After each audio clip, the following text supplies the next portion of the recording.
বল।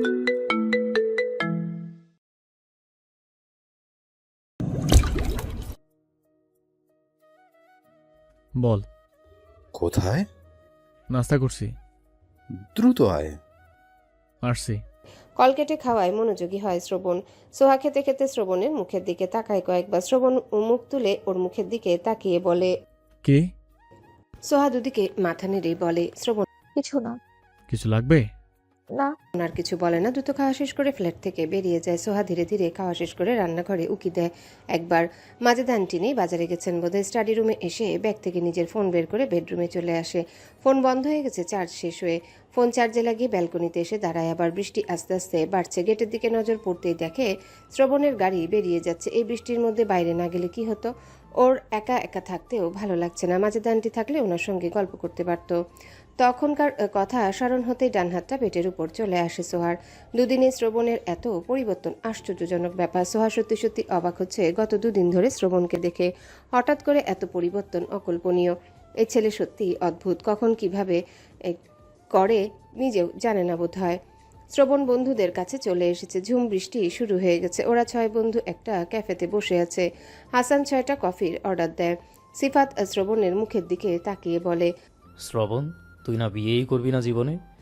যাক সে কথা, যে কারণেই হোক বিয়েটা করলি। শালা কোটিপতি ফকির, দেনমোহর দিতেই চাইলি না, কারণ জীবনেও বউকে ছুবি না। কি মনে করে আবার 2015 টাকা দিলি? বিয়েই করবি না, বউকেও ছুবি না, তবু বিয়ের আধা বছর পূরণ হওয়ার আগেই বাপ হয়ে যাচ্ছিস। তোকে দেখে আশ্চর্য না হয়ে পারি না ভাই। মনের কথা বলছিস তুই। আমিও এটাই বলতে চাইছিলাম। যেই ছেলে জীবনে বিয়েই করবে না, মেয়ে মানুষ দেখলেই নাক ছিটকে দূরে সরে যায়, সেই ছেলে আমাদের আগেই বিয়ে করে বাপ হয়ে যাচ্ছে। তোরা সারাদিন বিয়ে বিয়ে বউ বউ করিস, সেজন্যই তোদের কপালে বিয়ে আর বউ কোনোটাই জুটছে না। কবে জানি শুনি তুইও বিয়ে করে নিচ্ছিস। ভাই আর যাই করিস, আমাদের আগে বিয়েটা করিস না। হাসান নাক মুখ কুচকে বলে। বিয়ে করছে কে? কি জানি, কবে জানি শুনি তুইও বিয়ে করে বাপ হয়ে যাচ্ছিস। তোদের দুজনের তো আবার একরূপ স্বভাব, প্রায় একই। নানা করতে করতে একই কাজ করেও ফেলতে পারিস। শ্রবণ নীরব দর্শক হয়ে সকলের কথা শুনছে। এদের এত আজাইরা কথা কি খেয়ে আসে ওর মাথায় আসে না। ওর তো প্রয়োজনীয় কথাও বলতে ইচ্ছা করে না। কফি চলে আসে 6 জনে। শ্রবণ কফির মগে চুমুক দিতে দিতে বাইরের দিকে তাকিয়ে থাকে। চোখ মুখ গম্ভীর, কেমন বিষণ্ণ দেখাচ্ছে। হাসান কফির মগে চুমুক দিতে দিতে শ্রবণের দিকে তাকিয়ে থাকে। বাকিরা গল্প করছে আর কফির মগে চুমুক দিচ্ছে। শ্রবণ। হাসানের ডাক শুনে ঘাড় ঘুরিয়ে পাশে তাকায় শ্রবণ। কি হয়েছে? শ্রবণ দুদিকে মাথা নাড়ায়। হাসান বলে। মন খারাপ কেন? ভাল লাগে না কিছু। স্ট্রেস কমা। কেন এত টেনশন করিস? যা হবে ভালোই হবে। শ্রবণ চুপ করে থাকে। কোথায় না যাবি বলেছিলি? বাড়িটা দেখতে যেতে চেয়েছিলাম, কিন্তু এই বৃষ্টির মধ্যে এখনো যাব না। বৃষ্টি হচ্ছে তো কি হয়েছে? গাড়ি তো নিয়ে এসেছিস, চল গিয়ে দেখে আসি। থাক, এখন আর যাব না। কাজ কোন পর্যন্ত? কমপ্লিট হতে আর কতদিন? আরও অনেক সময় লাগবে পুরোপুরি কমপ্লিট হতে। তোর বাবু হওয়ার আগে হলে ভালো হবে, কি বলিস? বাবু হবার অনেক আগেই হবে। পাশ থেকে রাব্বি বলে। প্রেমিক প্রেমিকার মতো কি এত গুজুর গুজুর ফুসুর ফুসুর করছিস দুজনে? প্রেম করছি, করবি? আস্তাগফিরুল্লাহ, লা হাওলা ওয়ালা কুওয়াতা ইল্লা বিল্লাহ। কি বলিস এসব? আমি কোনো গে নই, আমার কোনো সমস্যা নেই ভাই। আমি কেন তোদের মতো বেড়াদের সঙ্গে প্রেম করতে যাব? তোরাই কর তোদের প্রেম। হাসান আর শ্রবণ দুজনাই দাঁতে দাঁত চেপে রাব্বির কথা শুনে শ্রবণ কটমট করে তাকিয়ে দাঁতে দাঁত পিষে বলে। তোর কি মনে হয় আমাদের দুজনের মধ্যে সমস্যা আছে? সিফাত টিটকারি করে বলে। থাকতেও পারে, দুজনের এক সমস্যা, বিয়ে করতে চাস না। ভাই সিরিয়াসলি বলছি, তোরা কি রিলেশনে আছিস? শ্রবণ হাত বাড়িয়ে খপ করে চেপে ধরে সিফাতের ঘাড়। হাসান বসা থেকে উঠে সিফাতের পেছনে দাঁড়িয়ে ধুমধাম লাগিয়ে দেয় কয়েকটা পিঠের উপর। মারছিস কেন ভাই? মজা করলাম তো। এই শ্রাবণ ছাড়। বাকি 3 জন ওদের 3 জনের দিকে তাকিয়ে হাসছে। ক্যাফেতে বসে থাকা বাকিরাও ওদের 6 জনের দিকে তাকিয়ে আছে। এশার নামাজের পর ফ্ল্যাটে ফিরে শ্রবণ ফোনে সামাদ চৌধুরীর সঙ্গে কথা বলতে বলতে দরজা লাগিয়ে রুমের দিকে আগায়। রুমে এসে বিছানার দিকে তাকিয়ে দাঁড়িয়ে যায়। কথা বলা শেষ করে ফোন রাখে। সোহার দিকে তাকিয়ে গাম্ভীর্য ভাব ধরে রেখে বলে। প্রত্যেক দিন যে ব্ল্যাঙ্কেট মুড়িয়ে দিয়ে এভাবে বসে থাকিস, তাতে তোর কি ভয় কমে যায়?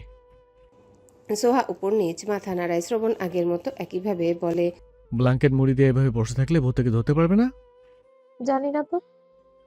এভাবে বসে থাকলে আরো ভালোভাবে ধরতে পারবে। পেছন থেকে আসবে, তারপর ঘাড় ধরে চেপে বসবে। শ্রবণের কথা আর গলার স্বর শুনে ভয় পেয়ে দ্রুত বিছানা ছেড়ে নেমে শ্রবণের গা ঘেঁষে দাঁড়ায় সোহা। বিছানার দিকে তাকিয়ে শ্রবণের মুখের দিকে তাকায়, ভয়ার্ত কণ্ঠে বলে, সত্যি সত্যি পেছন থেকে এসে ঘাড়ে চেপে বসবে? শ্রবণ মাথা নাড়ায়, গলার স্বর আগের চেয়েও ভারী করে বলে, হুম। সত্যি সত্যি ভূত আছে এই ফ্ল্যাটে? হ্যাঁ। সোহা ভয়ে আতঙ্কে শ্রবণের বুকের সঙ্গে লেপ্টে যায়।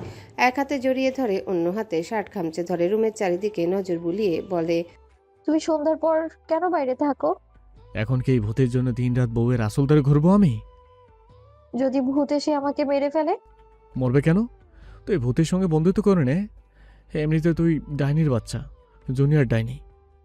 তুমি সন্ধ্যার পর কোথাও যেও না প্লিজ, আমার অনেক ভয় লাগে একা একা থাকতে। একা কোথায়? বাবু তো আছেই তোর সঙ্গে। কোথায় বাবু? ও তো এখনো পেটের ভেতরেই আছে। ভূত তো আছে, ওরা থাকতে কিসের ভয়? আমি তো কত বছর ধরে ওদের সঙ্গেই আছি। তোমাকে ভয় দেখায় না ওরা? না। মিথ্যে বলছো তুমি, তাই না? কোনো ভূত নেই? এই ডাইনির বাচ্চা, ভূত নেই তাহলে ভয় পাস কেন? দুনিয়ায় ভূত বলতে কিছু আছে? যদি কিছু থেকে থাকে তাহলে তোর মা, খালা আর নানি। ডাইনি, রাক্ষসী, শয়তান, ওরা ছাড়া দুনিয়ার কোনো ভূত প্রেত নেই। একদমে কথাগুলো বলে থামে শ্রবণ। সোহাকে নিজের কাছ থেকে সরিয়ে দিতে দিতে বলে, স্যার এখন সবসময় শুধু চিপকে যাওয়া, অসভ্য মেয়ে। সোহা শ্রবণের কাছ থেকে দূরে সরে দাঁড়ায়। আশেপাশে নজর বুলাতে বুলাতে সেন্টার টেবিলের কাছে এসে দাঁড়ায়। গ্লাসে পানি ঢেলে ঢকঢক করে পুরো এক গ্লাস পানি পান করে। ভয়ে গলায় শুকিয়ে গিয়েছিল। শ্রবণ শার্ট খুলে বেল্ট খুলতে খুলতে সোহার দিকে তাকায় আবার। একটা মানুষ এত ভয় কিভাবে পায়? ভূত বলতে দুনিয়ায় আদৌ যে কোনো কিছু নেই, এটা এই মেয়েকে কিভাবে বোঝাবে? রোজ রোজ ভূতের ভয়ে ব্ল্যাঙ্কেট মুড়ি দিয়ে বসে থাকে। শ্রবণ গোসল সেরে বেরিয়ে আসে, চুল মুছতে মুছতে সোহার দিকে তাকিয়ে বলে, খাবো। সোহা বিছানা ছেড়ে নেমে দাঁড়িয়ে থাকে। দাঁড়িয়ে আছিস কেন? তুমিও চলো। গিয়ে বাড়তে থাক, আসছি। একা একা যেতে ভয় লাগে। ধরে একটা আসান মারবো দেখিস। যা কিছুই নেই। ধমক খেয়ে ভয়ে ভয়ে রুম থেকে বের হয় সোহা। পুরো ড্রয়িং রুমে নজর বুলাতে বুলাতে রান্নাঘরের দিকে আগায় ফ্রিজ থেকে ঠান্ডা পানি আনার জন্যে। রান্নাঘরের কাছাকাছি আসতেই নজর পড়ে শোকেসের পাশে। ওখানে লাইটের আলো পৌঁছায়নি। অন্ধকারের মধ্যে জলজলে আলো জ্বলে আছে কারো দুই চোখে। ভয়ে সোহার গলা শুকিয়ে কার চোখ বন্ধ করে এক চিৎকার দিয়ে রুমের দিকে দৌড় দেয় ভূত ভূত বলে। সোহার চিৎকার শুনে শ্রবণ রুম থেকে বেরিয়ে আসে। দরজা পার হতে সোহা এক লাফে ওর কোলে উঠে গলা জড়িয়ে ধরে ঘাড়ে মুখ গুজে দেয়। হঠাৎ এমন হওয়ায় ঝোঁক সামলাতে না পেরে কয়েক কদম পিছিয়ে যায় শ্রবণ। শক্ত হাতে সোহাকে আগলে ধরে স্থির হয়ে দাঁড়ায়। আশেপাশে নজর বুলাতে বুলাতে উদ্বিগ্ন হয়ে বলে, কি হয়েছে? সোহা শ্রবণের ঘাড়ে মুখ গুজে রেখে ভয়ার্ত কণ্ঠে কাঁদো কাঁদো হয়ে বলে, রান্নাঘরের ওখানে ভূত। ভূত? কিসের ভূত? একটু আগেই না বললাম ভূত বলতে কিছুই নেই। আছে, আমি দেখেছি। কোথায়? সোহা মুখ না তুলে হাত দিয়ে ইশারা করে দেখিয়ে দেয়। শ্রবণ সোহাকে কোলে নিয়ে সেদিকে পা বাড়ায়। সোহা ছটফট করে অস্থির হয়ে বলে, যেও না, ভূত আছে ওখানে, রুমে চলো। চুপ করে থাক, দেখি কোন ভূত এসেছে তোকে খাওয়ার জন্য। সত্যি সত্যি ভূত আছে, চোখ দুটো জল জল করছিল, আমি যাবো না ওখানে। শ্রবণকে তবুও সেদিকে আগাতে দেখে সোহা আরো শক্ত করে ওর গলা জড়িয়ে ধরে, দুই পা দিয়ে পেঁচিয়ে ধরে আছে কোমর। রান্নাঘরের কাছাকাছি আসতেই দেখে ছোট একটা বিড়াল ভয়ে জড়সড় হয়ে এদিক ওদিক দেখছে। ওদের দেখতেই দৌড়ে রান্নাঘরে ঢুকে যায়। শ্রবণ রান্নাঘরের দরজার দিকে তাকিয়ে ফোঁস করে শ্বাস ছাড়ে। নিজে তো ভয় পেয়েছে, সঙ্গে বিড়াল আর ওকেও ভয় পাইয়ে দিয়েছে। কারো পোষা বিড়াল ওটা। ফ্ল্যাটে ঢুকলো কিভাবে আর কখন ঢুকলো? ও যখন এসেছে তখন হতে পারে, ও হয়তো খেয়াল করেনি। রান্নাঘরের দিকে এগিয়ে যেতে যেতে চিবিয়ে চিবিয়ে বলে, এভাবে যে দৌড় দিলি, ভুলে গেছিস তুই যে প্রেগনেন্ট? ঠাস করে যদি পড়তি, বাবুর যদি কোনো ক্ষতি হয়, এত বড় একটা ডাইনি হয়ে সামান্য 2 ইঞ্চি একটা বিড়াল দেখে কিভাবে ভয় পাস তুই? সোহা শ্রবণের ঘাট থেকে মুখ তুলে শ্রবণের মুখের দিকে তাকায় মৃদু স্বরে বলে, ওটা বিড়াল? হ্যাঁ। চোখ দুটো তাহলে এমন জ্বলছিল কেন? শ্রবণ রান্নাঘরে এসে আশেপাশে তাকিয়ে বিড়াল খুঁজতে খুঁজতে বলে, কুকুর বিড়ালের চোখ অন্ধকারে জলজল করে। ও, বিড়াল আসলো কি করে ফ্ল্যাটে? আমি যখন এসেছি তখন এসেছে বোধহয়। নামাও আমাকে। শ্রবণ রুক্ষ স্বরে বলে। নামবি কেন? থাক সারা জীবন এভাবেই। সোহা মুখ কাচুমাচু করে। ওকে ইচ্ছে করে কোলে উঠেছে নাকি ভয় পেয়ে তো উঠেছে? ভয় পেলে এত কিছু খেয়াল থাকে নাকি? মিনমিন করে বলে, নামাও না। দাঁড়াতে পারবি? তুই তো আবার ভয় পেলে দাঁড়াতে ভুলে যাস। আল্লাহর দুনিয়া তোর মতো অদ্ভুত ডাইনি আর একটাও নেই।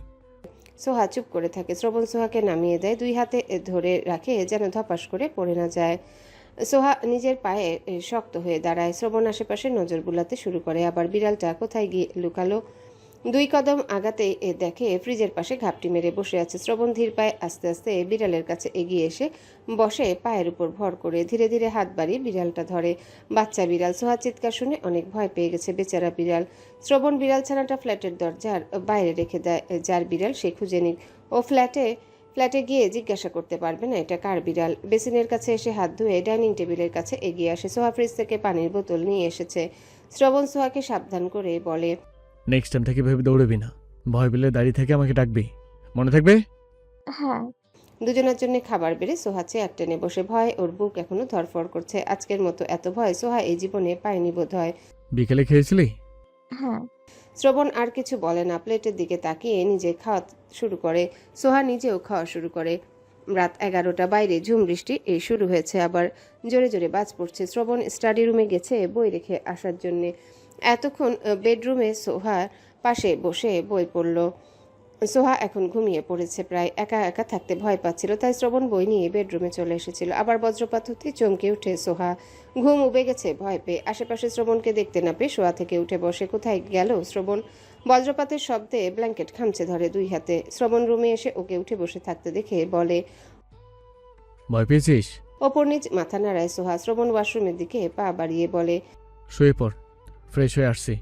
শ্রবণ নিজেও চমকে উঠেছিল এত জোরে বাজ পড়ায়, তাই তো দ্রুত রুমে ফিরে এসেছে। ভীতু সোহা নিশ্চয়ই ভয় কেঁদে ফেলেছে, এমনটাই ধারণা ছিল ওর। ফ্রেশ হয়ে এসে পানি পান করে, ডিম লাইট অন করে মেন লাইট অফ করে দেয়। বিছানায় উঠে শুয়ে পড়ে সোহার পাশে। সোহা নিজে থেকে শ্রবণের গা ঘেঁষে শয়। আবার বাজ পড়তে শ্রবণকে জড়িয়ে ধরে। শ্রবণ সোহাকে বুকে আগলে ধরে বলে, যখন বাড়িতে ছিলি তখন বাস পড়লে কি করতি? সোহা শ্রবণের বুকে মুখ গুজে রেখে বলে, মেয়ের এসে আমার রুমে থাকতো, তোর ডাইনি মা? আসতো না। কেন? জানি না। সোহার কণ্ঠে স্পষ্ট অভিমান। শ্রবণের বুকের সঙ্গে আরো মিশে যায়। অভিমান ভরা সুরে বলে, তোমার আম্মু মানে বড় আম্মু ছিল না বলে তুমি মা ছাড়া থেকেছো, অথচ আমার আম্মু থাকতেই আমি মা ছাড়া থেকেছি। তুমি আম্মুকে হাজার কাছে চেয়েও পাওনি। শ্রবণ সোহার মাথায় হাত বুলিয়ে দিতে দিতে বলে, ঘুমা, ওই ডাইনির ঠ্যাং ভেঙে খোরা না করলে আমার নামও শ্রাবণ চৌধুরী না। সোহা চুপ করে থাকে। কিছু বললে ধমক প্লাস গালি খেতে হবে। আবার বাজ পড়তে কেঁপে উঠে সোহা। এত বাজ পড়ছে কেন? সারা রাত কি এমন চলবে নাকি? এমন চললে সোহা ঘুমাবে কিভাবে? অবশ্য শ্রবণ জড়িয়ে ধরার পর ভয় অনেক কমে গেছে। কয়েকদিন পেরিয়ে গেছে। শ্রবণ আজ সকাল থেকে ফ্ল্যাটেই রয়েছে। জিম থেকে ফেরার পর আর কোথাও যায়নি। সোহাকে 2 মিনিটের জন্যও চোখের আড়াল হতে দিচ্ছেন। একটু আড়াল হলেই টাকাটাকি শুরু করে দেয়। গোসল সেরে বের হতে শ্রবণ কর্কশ গলায় বলে, এত সময় লাগে গোসল করতে? সারাদিন কি অসমে কাটানোর চিন্তা ভাবনা করছিলি নাকি? সোহা ব্যালকনির দিকে আগায় কাপড় চোপড় মেলে দেওয়ার জন্য। কতক্ষণ হয়েছে গোসল করতে গেছে? বড়জোর 15 মিনিট। একজন মেয়ের গোসল করতে কি 15 মিনিট লাগবে না? ড্রেস মেলে দিয়ে এসে হাতে মুখে ক্রিম লোশন লাগায়। শ্রবণ খ্যাপাটে দৃষ্টিতে তাকিয়ে আছে ওর দিকে। হঠাৎ এই ছেলের হয়েছে কি? ভালোই তো ছিল গোসলে যাওয়ার আগে। হবে চলো। শ্রবণ বসা থেকে উঠে দুপধাপ পা ফেলে রুম থেকে বেরিয়ে যায়। সোহা আশ্চর্য হয়ে তাকিয়ে থাকে। ওর যাওয়ার পথে জিনে ধরলো নাকি? এমন করছে কেন হঠাৎ করে? এই ডাইনির বাচ্চা আসবি নাকি ওখানে মূর্তির মতো দাঁড়িয়ে থাকবি? শ্রবণের বাজখাই গলার স্বর শুনে দ্রুত রুম থেকে বেরিয়ে ডাইনিং টেবিলের কাছে এগিয়ে আসে। শ্রবণকে খাবার বেড়ে দিয়ে নিজেও বসে খেতে। প্লেটের অর্ধেক খাবার ভালোভাবেই খেয়েছে সোহা। শ্রবণ নিজের মতো খেয়ে চলেছে একতালে। খাওয়ার সময় ডিস্টার্ব করার একদম অপছন্দ। হঠাৎ সোহার পেট মুচড়ে উঠে দ্রুত চেয়ার ছেড়ে উঠে দৌড়ে বেসিনের কাছে এসে গলগল করে বমি করে দেয়। ওর ব্যাক ব্যাক শুনে এদিকে শ্রবণ নিজেই বমি করে ফ্লোর ভাসিয়ে দিয়েছে। সোহার বমি বন্ধ হলে স্থির হয়ে দাঁড়ায়। মাথা ঘুরে গেছে একদম। শ্রবণের ব্যাক ব্যাক শুনে পিছনে ফিরে তাকিয়ে দেখে শ্রবণ চেয়ারের উপর বসে থেকেই বমি করছে এখনো। কি আশ্চর্য, প্রেগনেন্ট ও আর বমি করছে শ্রবণ। সোহা নিজেকে স্বাভাবিক করার চেষ্টা করে চোখে মুখে পানি দেয়। কুলকুচি করে শ্রবণের কাছে এগিয়ে আসে দ্রুত পায়ে। বমি করে ফ্লোরের 12টা বাজিয়ে দিয়েছে। বেচারার পেটে অবশিষ্ট কিছুই নেই। পেট ক্লিয়ার হয়ে গেছে একদম। সোহা পানির গ্লাস এগিয়ে দেয় শ্রবণের দিকে। শ্রবণ গ্লাস হাতে নিয়ে কুলি করে সোজা হয়ে বসে। বমি করতে করতে মনে হচ্ছিল পেটের নাড়ি ভুড়ি সব বেরিয়ে আসবে। ঠিক আছো তুমি? শ্রবণ সোহার বুকের সঙ্গে মাথা ঠ্যাস দিয়ে সোহার মুখের দিকে তাকায়। রাগী গলায় বলে, বমি করলি কেন? সোহা মিনমিন করে বলে, বমি পেলে কি করব? বমি আটকে রাখা যায় নাকি? নিজে তো বমি করলি, সঙ্গে আমাকেও করিয়ে ছাড়লি। বমি করে মাথা ঘুরছে চরকির মতো। এরপর আর একদিন খাওয়ার সময় বমি করলে তোর খবর আছে, বলে দিলাম। বমি পেলে কিভাবে আটকে রাখবো? এখন থেকে হয় তুই আগে খেয়ে নিবি, নয়তো আমি খাওয়ার পর খাবি। একসঙ্গে খেতে বসে আমার খাবার 12টা বাজাবি না। আচ্ছা। শ্রবণ কয়েক ঢোক পানি পান করে বসা থেকে উঠে রুমের দিকে এগিয়ে যায়। ওর নিজেকে এখন 3 দিনের অনাহারী আর 7 দিনের বেরামি মনে হচ্ছে। সোহা ফ্লোরের দিকে তাকিয়ে আছে। বমি করে ফ্লোর ভাসিয়ে দিয়েছে, নিজে তো বমি করলো, এই সঙ্গে শ্রবণকেও করিয়ে ছাড়লো। এখন এই ফ্লোর ওকে পরিষ্কার করতে হবে। ফ্লোর পরিষ্কার করে মপ দিয়ে মুছে দেয়, ভালোভাবে হাত ধুয়ে রুমে এসে দেখে শ্রবণ তৈরি হচ্ছে। ওকে এখন তৈরি হতে দেখে বলে, কোথায় যাবে? শ্রবণ ঘাড় ঘুরিয়ে তাকাতে ওর চাহনি দেখে মিনমিন করে বলে, ভুল হয়ে গেছে, খাবে না? শ্রবণ আয়নার দিকে তাকিয়ে চুল আঁচড়াতে আঁচড়াতে শান্ত গম্ভীর গলায় বলে, আজকের মতো খাওয়া হয়ে গেছে আমার, তুই গিয়ে খেয়ে নে। খেতে ইচ্ছে করলে বাড়ি থেকে খেয়ে নেবো পরে। সন্ধ্যার আগে ফিরে এসো। শ্রবণ হাত থেকে চিরুনি রেখে সোহার দিকে ঘুরে দাঁড়ায়, আগের ভাব ধরে রেখে বলে। ভোর রাতে ফিরবো। সোহা শ্রবণের মুখের দিকে তাকিয়ে দৃষ্টি নামিয়ে নেয়। শ্রবণ বাইকের চাবি, ফোন আর ওয়ালেট নিয়ে রুম থেকে বের হয়। ওর পেছন পেছন সোহাও বের হয়। শ্রবণ বের হওয়ার আগে পেছনে ফিরে তাকায় সোহার দিকে, আদেশের সুরে বলে, খেয়ে নে। খাচ্ছি। শ্রবণ বেরিয়ে যায়। সোহা বন্ধ দরজার দিকে তাকিয়ে থাকে কিছুক্ষণ, তারপর খাবার খাওয়ার জন্য ডাইনিং টেবিলের কাছে এগিয়ে আসে। 2 প্লেটে দুজনের অর্ধেক অর্ধেক খাবার রয়েছে। যতটুকু খেয়েছে তার চেয়ে কয়েক গুণ বেশি বমি করে বের করে দিয়েছে। সন্ধ্যার পরপরই ফ্ল্যাটে ফিরে আসে শ্রবণ। আরও আগেই আসতে চেয়েছিল, কিন্তু বন্ধুদের জন্য আসতে পারছিল না। সোহা বিছানায় শুয়ে ফোনে রান্নার রেসিপি দেখছে। শ্রবণকে এত দ্রুত ফিরে আসতে দেখে খুশি হয়ে শোয়া থেকে উঠে বসে। যাক, আজকে আর অত বেশি ভয় পেতে হবে না। শ্রবণ সোহার দিকে একবার তাকিয়ে ফোন ওয়ালেট আর চাবি রেখে দেয় জায়গা মতো। শার্টের বোতাম খুলতে খুলতে ওয়াশরুমের দিকে এগিয়ে যায়। সোহা আবারও শুয়ে পড়ে, দৃষ্টি স্থির করে ফোনের স্ক্রিনে টাকি মাছ ভর্তা করার রেসিপি শিখছে। প্রায় 20 মিনিট পর ওয়াশরুম থেকে বেরিয়ে আসে শ্রবণ। সোহা ঘাড় ঘুরিয়ে শ্রবণের দিকে তাকায়। ওর নির্লজ্জ দৃষ্টি কেন যেন বারবার শ্রবণের উদ্যম শরীরে স্থির হয়ে যায়। জিম করা পেটা দেহ নজর কাড়ার মতোই আকর্ষণীয়। দেখবি? সোহা কিছু বোঝা বা বলার আগে শ্রবণ 2 হাতে দুদিকে মেলে ধরে টাওয়েল। নে দেখ ভালোভাবে। সোহা ফট করে ব্ল্যাঙ্কেট টেনে মাথা ঢেকে নেয়, উল্টো ফিরে মনে মনে বলে, পুরুষ মানুষ বলে কি এত নির্লজ্জ হতে হবে নাকি? হঠাৎ সোহার উপর থেকে ব্ল্যাঙ্কেট সরে যায়। ঘাড় ঘোরাতেই দেখে শ্রবণ ওর পাশে দাঁড়িয়ে আছে। খিচে চোখ বন্ধ করে নেয় দ্রুত। শ্রবণ সোহাকে টেনে নিজের দিকে ফেরানোর চেষ্টা করে বলে, এই ফের দিকে। সোহা শক্ত হয়ে শুয়ে আছে, দ্রুত দুদিকে মাথা নেড়ে বলে, দেখবো না, কিচ্ছু দেখবো না আমি। দেখবি না কেন? দেখ। না না না না, আমি দেখবো না। দেখার বাদই বে রেখেছিস কি? সবই তো দেখা শেষ। কিচ্ছু দেখিনি আমি।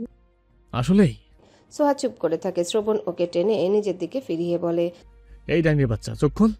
সব তো আগে দেখেছিস, এখন আর কি দেখার বাকি আছে? তুমি ট্রাউজার পরো আগে। চোখ খোল বলছি। শ্রবণের রাগী গলার স্বর শুনে চোখ মেলে তাকায় সোহা। শ্রবণ বলে, এইভাবে যে তাকিয়ে আছিস, নজর লাগবে না আমার? কিভাবে তাকিয়েছি? চোখ দিয়ে গিলে খাওয়ার মতো করে। ওভাবে তাকাইনি আমি, শুধু একটু তাকিয়েছি। একটু তাকিয়েছিস, কিন্তু পুরোটা দেখে নিয়েছিস। লজ্জায় চোখ বন্ধ করে 2 হাতে মুখ ঢেকে ফেলে সোহা। নিজেই তো দেখিয়েছে, ও কি দেখতে চেয়েছিল নাকি? যদি জানতো নির্লজ্জ ছেলে এমন কিছু করবে তাহলে তো তাকাতই না। দিন দিনই এই ছেলের লজ্জা শরম হাওয়া হয়ে যাচ্ছে। শ্রবণ আগে মোটেও এমন ছিল না। পরিবর্তন হচ্ছে ভালো কথা, তাই বলে এমন ভয়ঙ্কর পরিবর্তন? তাকিয়েছিল বলে টায়াল খুলে দেখিয়ে দিল। অদ্ভুত পুরুষ। এই ডাইনির বাচ্চা, তাকা। সোহা পিটপিট করে তাকায় আবার। নিচে দেখ। সোহা দ্রুত দুদিকে মাথা নাড়ে। দেখতে বলেছি আমি। সোহা ধীরে ধীরে চোখ কোনা করে তাকায় নিচের দিকে, হাফ ছেড়ে বাঁচে। এতক্ষণ তো দম আটকে রেখেছিল, টাওয়েল পড়েই আছে। শ্রবণের মুখের দিকে তাকাতে শ্রবণ ভুরুজোড়া নাচায়। সোহা দৃষ্টি সরিয়ে নিয়ে শোয়া থেকে উঠে বসবে, এমন সময় শ্রবণ হাত বাড়িয়ে ডিম লাইটটা অন করে মেন লাইট অফ করে দেয়। বিছানায় শুয়ে সোহাকে চেপে ধরে ঘাড়ে মুখ গুজে চুমু খায়। সোহা চটফটিয়ে বলে, কি করছো, ছাড়ো। ডোন্ট ডিস্টার্ব, আমার ফিলিংস এখন রোমান্টিক। সোহা ছটফট করতে করতে বলে, খাবার খেয়েছিলে? শ্রবণ ঘোর লাগা স্বরে বলে, হ্যাঁ, এখন থেকে চুমু খাবো, তাই ডিস্টার্ব না করে চুপচাপ থাক। সোহা শ্রবণকে হাত থেকে ছাড়া পাওয়ার জন্য আবারও বলে, রাতের খাবার খাবে না? পুরো কথা শেষ করার আগে শ্রবণ সোহার ওষ্ঠদ্বয় আঁকড়ে ধরে নিজের ওষ্ঠ দিয়ে। সোহার ছটফটা নিয়ে থেমে যায়। বোঝা শেষ, শ্রবণ এখন আর ওকে ছাড়বে না। কোন দুঃখে তাকিয়েছিল? মাঝখানে কয়েকদিন পেরিয়ে গেছে। শ্রবণকে সঙ্গে নিয়ে খাবার খাওয়ার জন্য আসে সোহা। শ্রবণ একটা চেয়ার টেনে বসে, সোহা ওর জন্য খাবার বেড়ে দিয়ে পাশের একটা চেয়ারে বসে। গত কয়েকদিন ধরে শ্রবণ আগে খায়, সোহা পরে খায়। এর মধ্যে আর সোহার বমি হয়নি খাওয়ার সময়, তবু একসঙ্গে খেতে বসে না। আর শ্রবণের খাওয়া নষ্ট করতে চায় না সোহা। শ্রবণ হাত ধুয়ে খাবার মেখে পুড়তে নিয়ে সোহার মুখের দিকে তাকায়। সোহা নিচের দিকে দৃষ্টি রেখে বসে আছে। শ্রবণের হাত থেমে যায়। হাতের খাবার প্লেটে রেখে গম্ভীর গলায় বলে, তোর জন্য খাবার বার। সোহা মুখ তুলে তাকায়। শ্রবণ পুনরায় একই কথা বলে। সোহা মৃদুস্বরে বলে, তুমি খেয়ে নাও আগে। বাড়তে বলছি বার। শ্রবণের রাগী স্বর শুনে মিনমিন করে বলে, আমি পরে খাই, তুমি খাওয়া শেষ করো। শ্রবণ হাত বাড়িয়ে সোহার সামনে প্লেট দেয়। শক্ত গলায় বলে। আমার সঙ্গে খাবি। সোহা মিনমিন করে বলে, যদি সেদিনের মতো কিছু হয়। হলে হবে, তুই খা। সোহার কথা বাড়ায় না, নিজের জন্য খাবার বাড়তে শুরু করে। শ্রবণ তাকিয়ে রইল সোহার মুখের দিকে। সোহা খাবার বেড়ে শ্রবণের মুখের দিকে তাকায়। সোহা তাকাতে দ্রুত দৃষ্টি নামিয়ে নেয়। শ্রবণ লম্বা একটা শ্বাস টেনে নিয়ে গম্ভীর গলায় বলে, খাওয়া শুরু কর। সোহার প্রেগন্যান্সি 3 মাস পূরণ হয়েছে। গত 2 দিন আগে শ্রবণ আজকে সোহাকে হসপিটালে নিয়ে গিয়েছিল চেক আপ করানোর জন্য।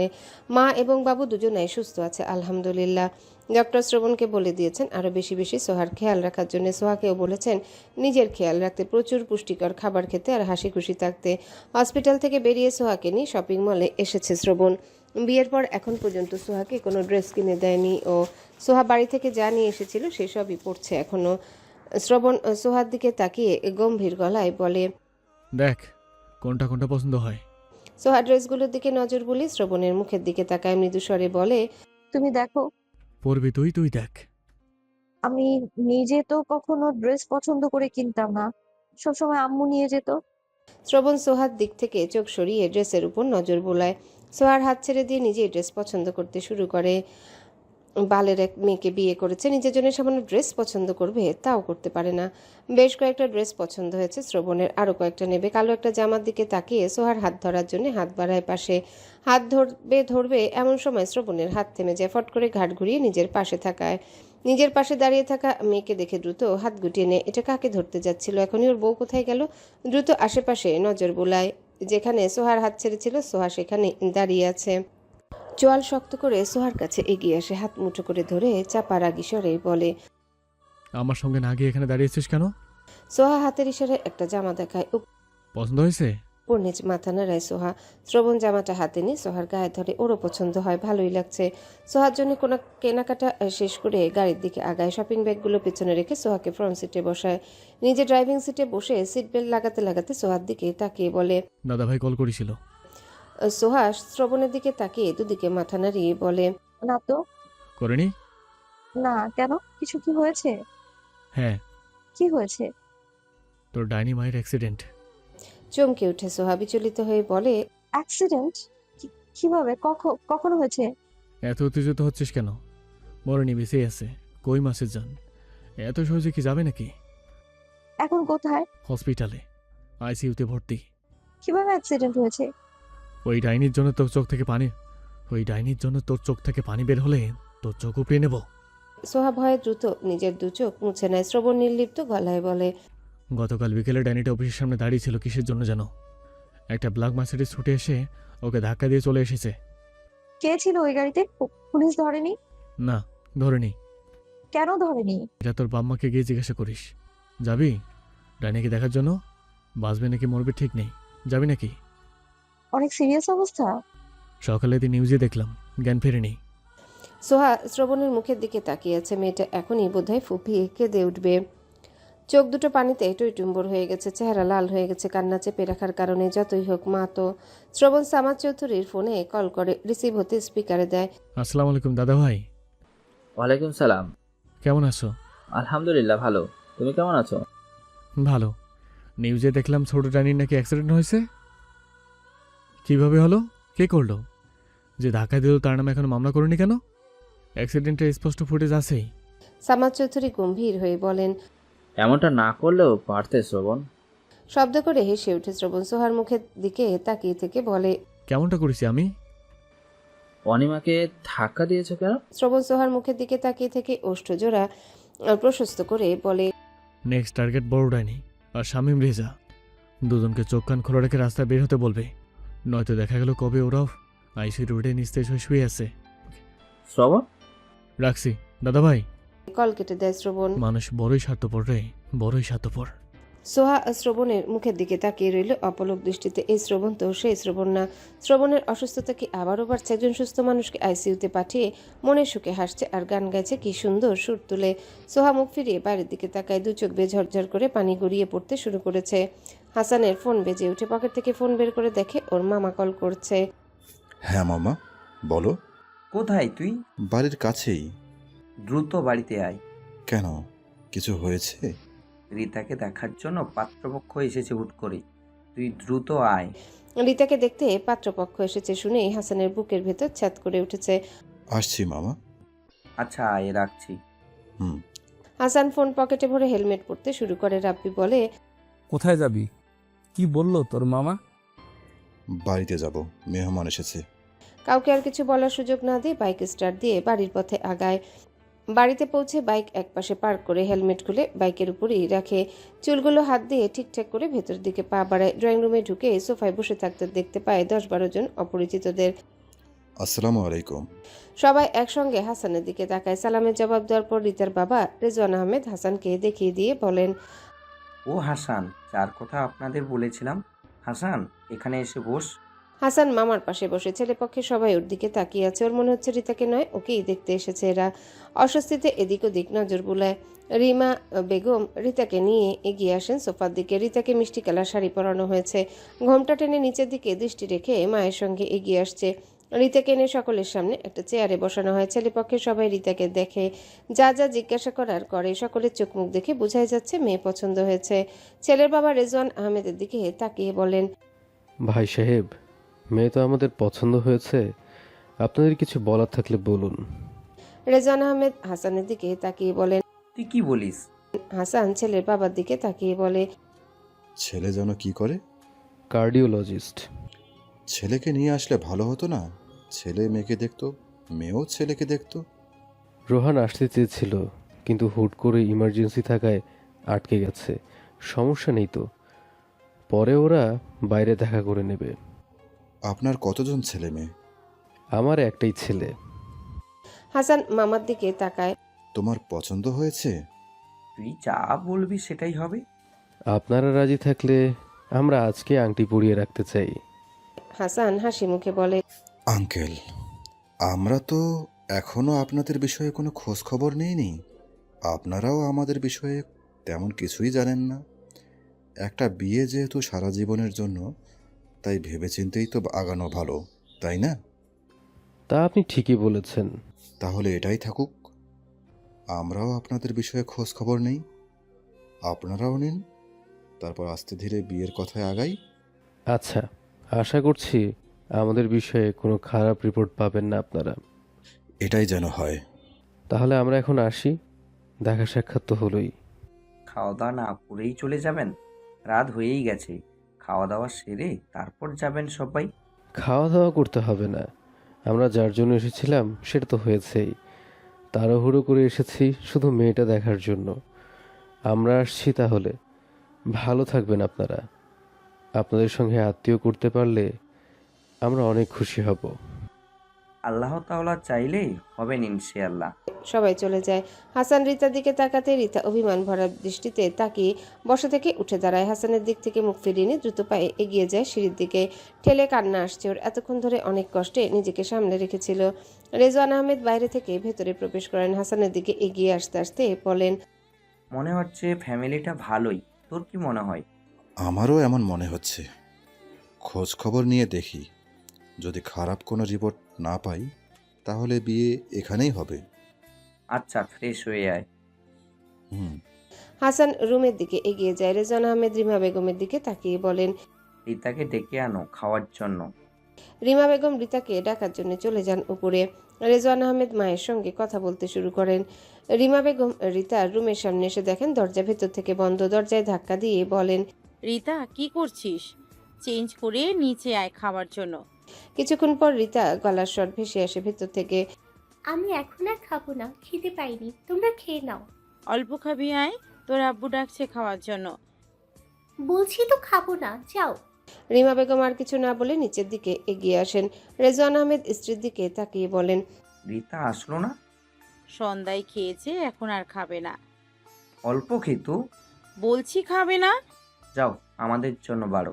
রিমা বেগম ডাইনিং রুমের দিকে এগিয়ে যান। হাসান ডাইনিং রুমে এসে চেয়ার টেনে বসতে বসতে বলে, বাচালটা কই?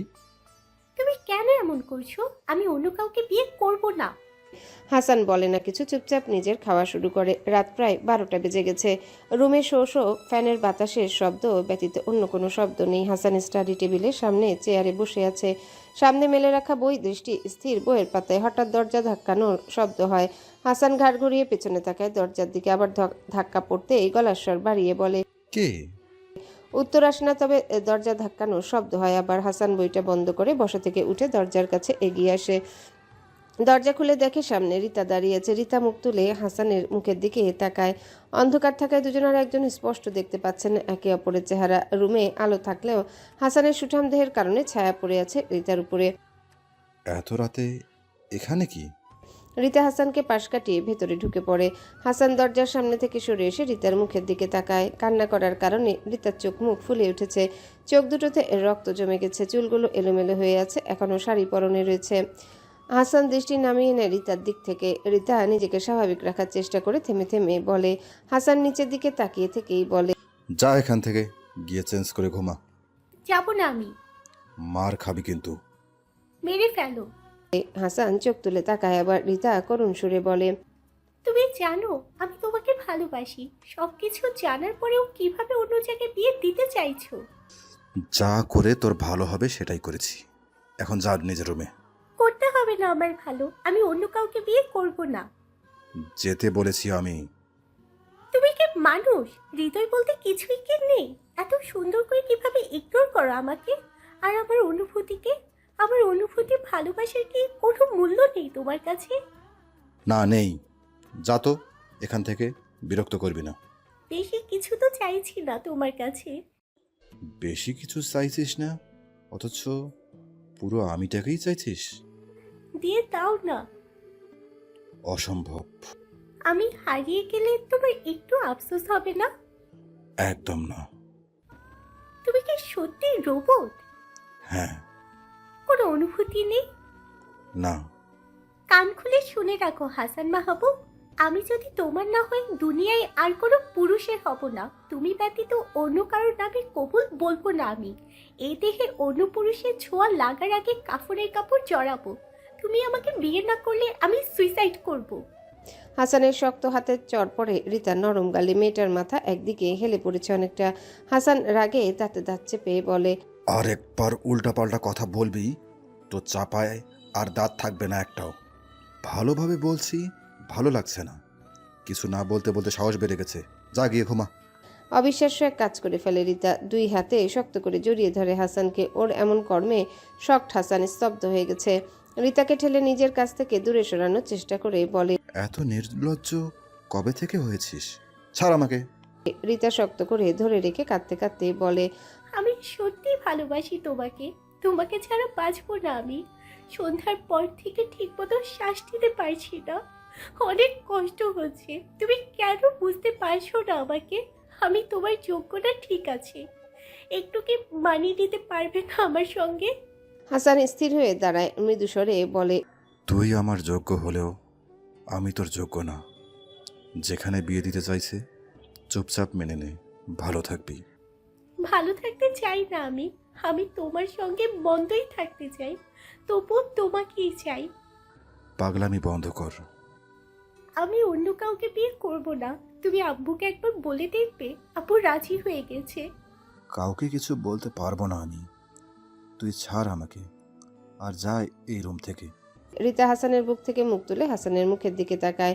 ঝাপসা চোখ জোড়া দিয়ে হাসানকে দেখতে দেখতে বলে, বলতে হবে না তোমাকে, আমি বলবো। তুমি শুধু রাজি হয়ে যাবে। না, ছাড় আমাকে। তোর লজ্জা করছে না মাঝরাতে একজন পুরুষের রুমে ঢুকে তাকে জড়িয়ে ধরে দাঁড়িয়ে থাকতে? এই শিক্ষা দেওয়া হয়েছে তোকে? ছাড় আমাকে, নয়তো মেরে পিঠের ছাল তুলে নেব। যা খুশি করো।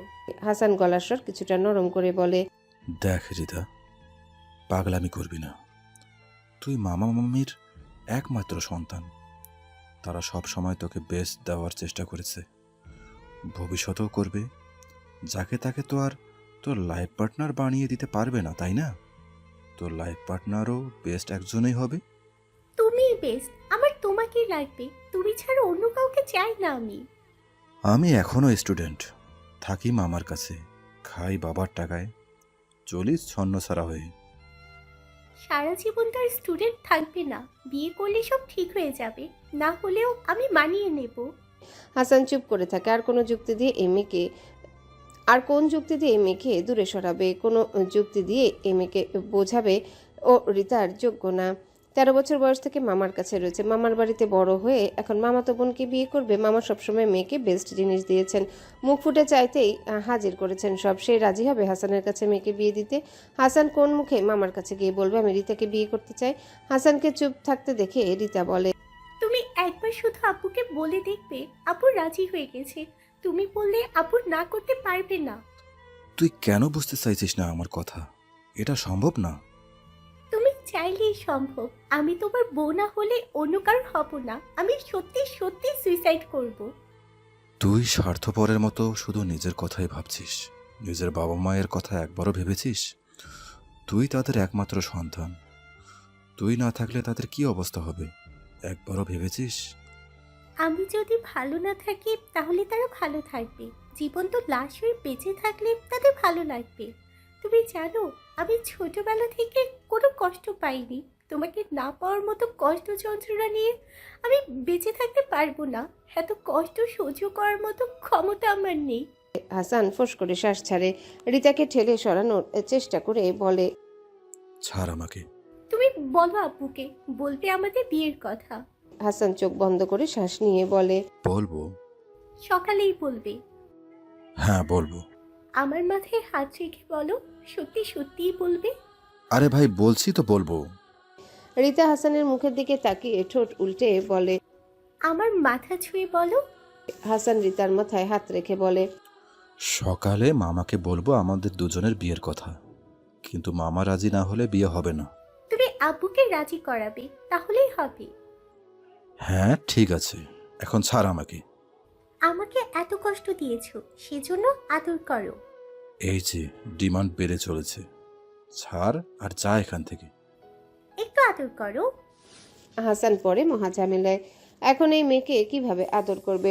ছোট্ট বাচ্চাদের আদর করা সহজ, কিন্তু এত বড় মেয়েকে কিভাবে আদর করবে? ওকে ঝামেলায় না ফেললে এই মেয়ের বোধহয় শান্তি লাগে না। আদর করো। রিতার গাল দুটো মুছিয়ে দিয়ে চুলগুলো ঠিক করে দিতে দিতে বলে, রুমে যাবি, ফ্রেশ হবি, তারপর ঘুমাবি। আচ্ছা, যা এখন। সকালে কিন্তু আব্বুকে বলবে। হ্যাঁ। আচ্ছা, তুমিও ঘুমাও।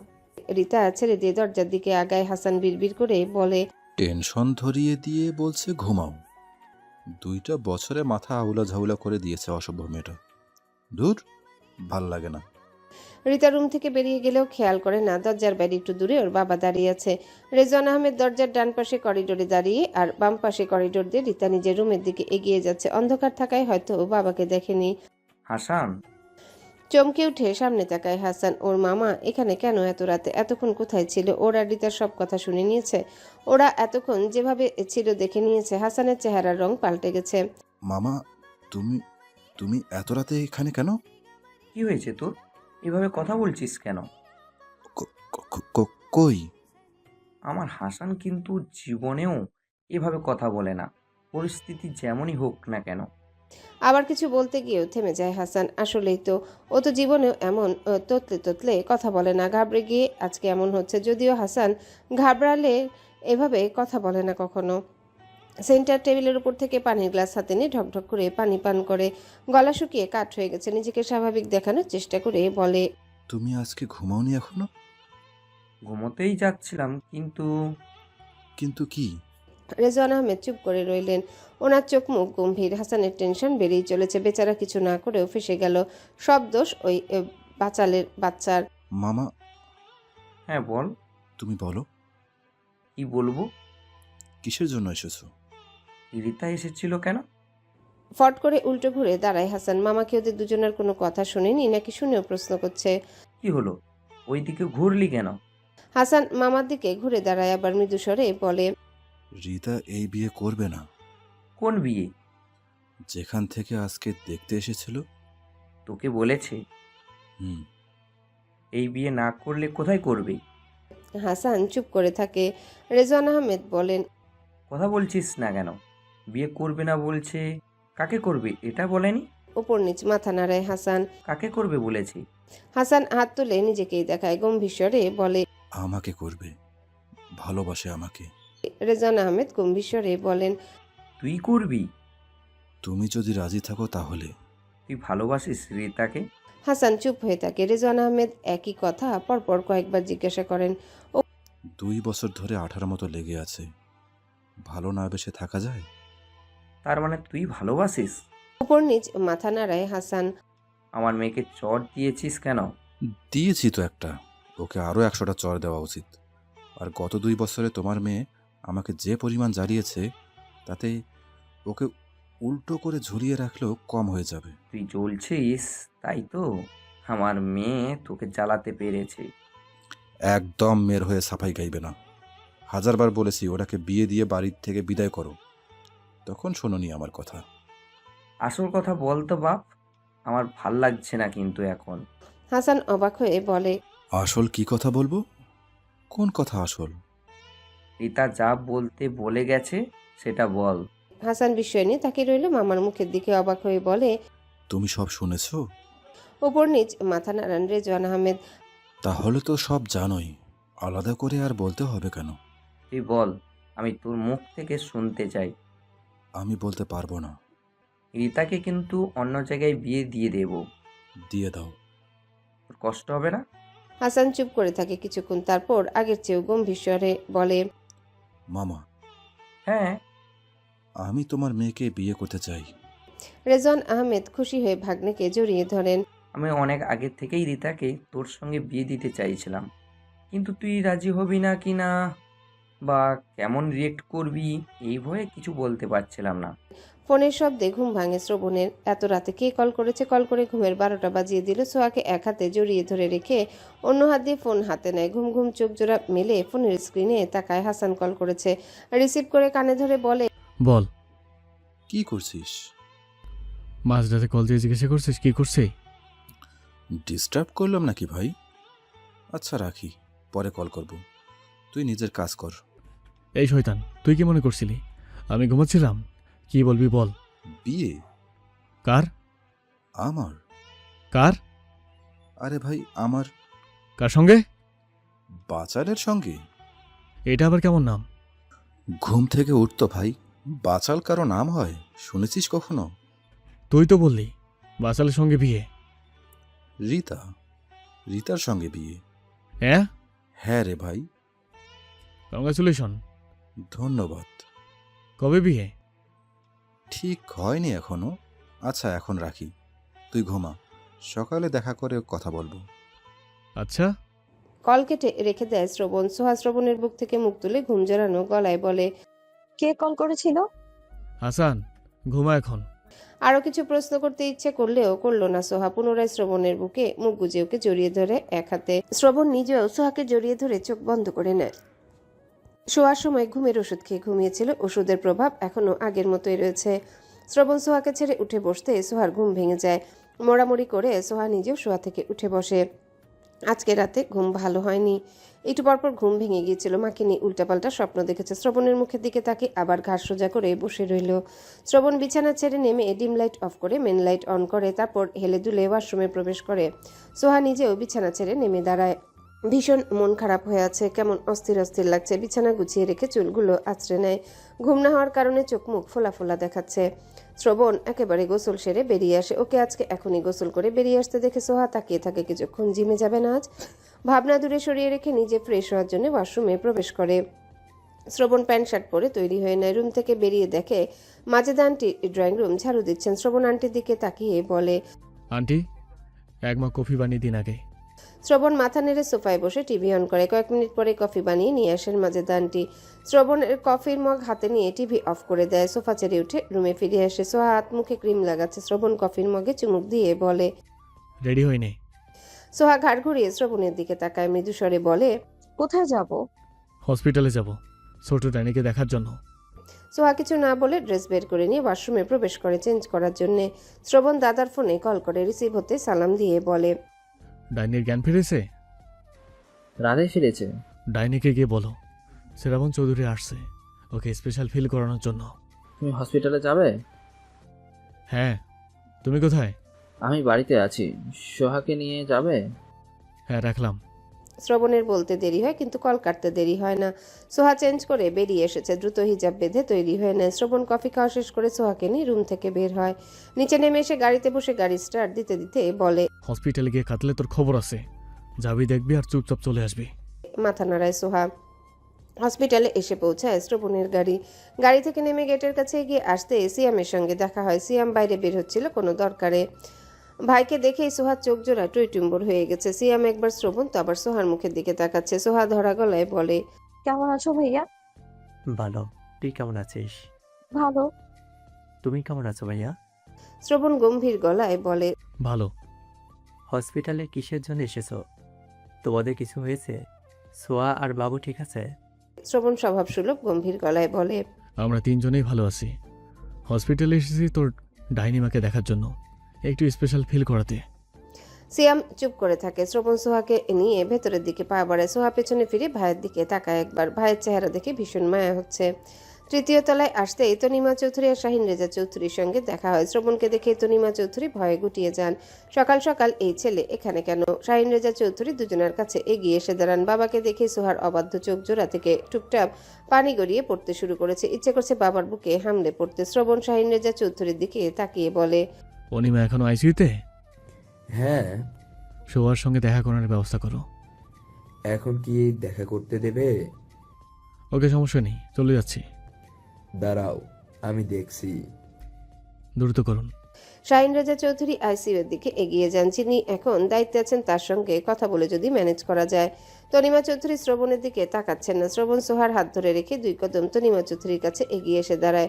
তনিমা চৌধুরী চেয়ারের উপর বসে গুটিয়ে গেছেন। ওই দিন অনিমার জায়গায় তুই রাস্তা থাকলে এতক্ষণে তো 40 এখনো হয়ে যেত। রাস্তায় বেরোলে তুই আর তোর জামাই সাবধানে থাকবি, বলা তো যায় না কখন কি হয়ে যায়। তনিমা চৌধুরী তাকান না শ্রবণের দিকে। ওনার এখন আগে চেয়েও বেশি ভয় লাগে শ্রবণকে। শ্রবণ আবার মুখ খুলবে, এর মধ্যে তনিমা চৌধুরীর মা এসে দাঁড়ানো ওদের কাছে। উনি শ্রবণের দিকে তাকে রাগী স্বরে বলেন, এই ছেলে, আমার মেয়েকে ধাক্কা দিয়েছো কেন? নিজেকে কি মনে করো তুমি? শ্রবণ ঘাড় ঘুরিয়ে তাকায়। সোহা ভয়ে ভয়ে শুকনো ঢোক গেলে শ্রবণের মুখের দিকে তাকায়। মান সম্মান নিয়ে এখন শ্রবণের সামনে থেকে সরতে পারলে হয়।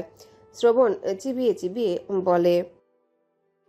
সোহা শ্রবণের হাত টেনে আইসিইউর দিকে যাওয়ার চেষ্টা করে বলে, ওইদিকে চলো, বাইরে থেকে দেখেই চলে যাব। শ্রবণ সোহার মুখের দিকে তাকায়। শ্রবণ কিছু বলার আগে সোহার নানি বলেন, এই বেয়াদব ছেলের সঙ্গে কিভাবে থাকিস তুই? আবার নাকি এই বেয়াদবের বাচ্চাও পেটে? শ্রবণ ভয়ঙ্কর রকমের রেগে গেছে। হাত বাড়ায় থাবা দিয়ে বুড়ি চুল ধরার জন্য, কিন্তু তার আগে শাহিন রেজা চৌধুরী শাশুড়িকে টেনে সরিয়ে নেন নিরাপদ দূরত্বে। শাশুড়িকে ঝাড়ি দিয়ে বলেন, পাগল হইছো? কাকে কি বলছেন? আপনি হুঁশ আছে? পাকা চুল আর নড়বড়ে সব দাঁত তুলে দিলে বুঝবেন কার সঙ্গে বলা গলায় কথা বলছেন। সুস্থ থাকতে চাইলে মুখ বন্ধ রাখুন। তনিমা চৌধুরী মায়ের দিকে তাকিয়ে বলেন, মুখটা কি একটু বন্ধ রাখা যায় না? কেন এত কথা বলতে হবে? সোহানানির দিকে তাকিয়ে বলে, তোমাদের সমস্যাটা কি নানু? আমাকে কি ভালো থাকতে দেবে না তোমরা? ওকে না রাখলে তোমাদের ভালো লাগে না? ও শান্ত থাকলে তো আমিও একটু ভালো থাকতে পারি। ওকে কেন বারবার তোমরা রাগিয়ে দাও? সোহা শ্রবণের মুখের দিকে তাকিয়ে জড়ানো গলায় থেমে থেমে বলে, ফ্ল্যাটে ফিরে চলো, দেখবো না কাউকে। যারা আমার স্বামী সন্তানকে মেনে নিতে পারে না তাদের দেখেই বা কি হবে? চলো এখান থেকে। শ্রবণ ও সোহার নানির দিকে তাকিয়ে বলে, ডাইনি বুড়ি এটা হসপিটাল বলে তুই আজ আমার হাত থেকে বেঁচে গেলি। চৌধুরী বাড়িতে যাস শুধু, তোর কোন বাবার ভাতার আমার হাত থেকে তোকে বাঁচায় আমিও দেখব। কথাগুলো বলে সোহার হাত ধরে টেনে নিয়ে আইসিইউ এর সামনে এসে দাঁড়ায়।